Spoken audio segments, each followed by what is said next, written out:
அரசு பள்ளி மாணவர்களுக்கு வாரம் ஒரு நாள் சிக்கன் பிரியாணியா? அது மட்டும் இல்லை, காலை உணவு மதிய உணவு திட்டத்திலேயே பெரிய மாற்றம் வரப்போகுதாம். என்ன அப்டேட் தெரியுமா?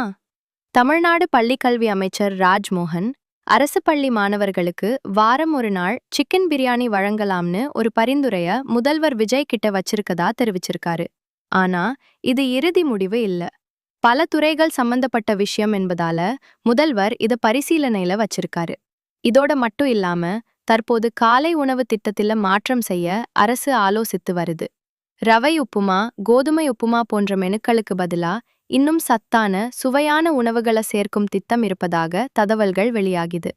அதேபோல 10ஆம் வகுப்பு வரை இருக்கும் மதிய உணவு திட்டத்தை +1, +2 மாணவர்களுக்கு விரிவுபடுத்த வேண்டும்ன்ற கோரிக்கையும் அரசு ஆலோசிச்சுட்டு வருது. அப்படி நடந்தா ஆவரேஜா 8 லட்சம் மாணவர்கள் இந்த திட்டத்தின் பயனை பெற வாய்ப்பிருக்கு. சிக்கன் பிரியாணி திட்டம் வரணும்னு நீங்க நினைக்கிறீங்களா? இல்ல சத்தான வேறு உணவுகள் கொடுத்தா போதுமா? உங்க கருத்தை கமெண்ட்ல சொல்லுங்க. இது போன்ற முக்கிய அப்டேட்ஸுக்கு நம்ம சேனலை ஃபாலோ பண்ண மறக்காதீங்க.